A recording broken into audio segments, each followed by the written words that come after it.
Ẹ káàárọ̀, ẹ káàsán, ẹ káalẹ́, àtúnkù ìyálẹ̀ta ní àkókò gbà tí fídíò Ṣèyí Ọmọ Ògbómọ̀ṣọ́ Media TV bá dé ọ̀dọ̀ ẹ̀yin lólùfẹ́ mi. Ọ̀rọ̀ kan ni mo fẹ́ dáhùn, mo fẹ́ fèsì fún ọmọ ẹranko kan tó ní àwọn kan o agbára fẹ́ẹ̀ tán lọ́wọ́ wọn, pẹ́pẹ́sẹ́ o àwọn náà fẹ́ẹ̀ dẹni àná, kò síná tí ó tàn tẹ́lẹ̀ tí ò ní tán. Ẹni bá ń ṣe wóróworó ni kó sinmi wóróworó. Ẹni bá wà ń pò kan léni ó ní ó kú ń bẹ̀ lọ́la torí pé àwọn kan kú ń bẹ̀ lọ́nà fi bọ́ bẹ̀. Fúndìí eléyìí ẹyẹ sọ wóróworó, jẹ́ kí wọ́n pe bàbá ńlá kú bàbá tiẹ̀ náà lọ́daràn pọ̀ pààyàn.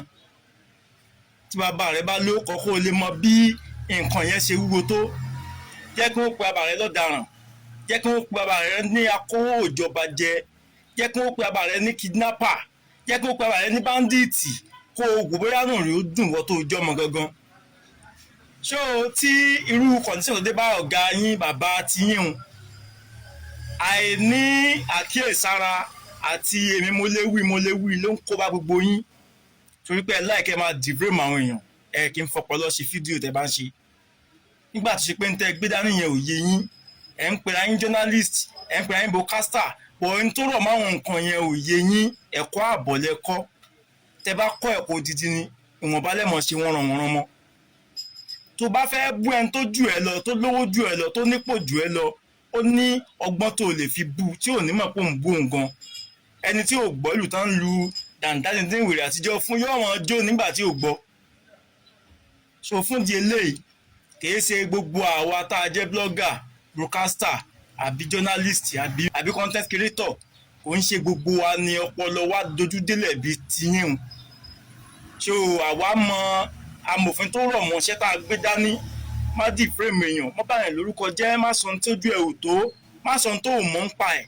So ìwọ tó bá ń fọ́lọ́ òun nǹkan yìí, ẹni tí ó mú ẹ sọ́wọ́ ò múra, jẹ́ ẹran ẹ létí, torí pé òun sọ pé agbára fẹ́ẹ̀ tán lọ́wọ́ wọn. Jẹ́ ẹran ẹ létí nígbà tí ẹni tẹ́ ń tẹ̀lé, tẹ́ ń sọ̀pọ́ọ̀tì. Ṣé ẹ mọ̀ pé àwọn ọmọ kan sọ̀rọ̀ ńgbà yẹn ń pa ó ṣe bóyá kóòkì àbí nǹkan náà sọ̀rọ̀ ńgbà yẹn. Láwọn ọmọ yẹn lẹ́wọ̀n ni. Ẹ̀bẹ̀ ló mọ̀pọ̀, wọn ò pè àwọn lápàyàn o, wọn ò pè wọn lọ́daràn o, kódà àwọn àsọ̀rọ̀ bàjẹ́ kankan sí wọn, wọn ní kóòkì lásán náà láwọn ọmọ yẹn tán lọ. Ètò lò kéré jù nìbàdàn lóòjọ́ mẹ́ta ọjọ́ mẹ́rin.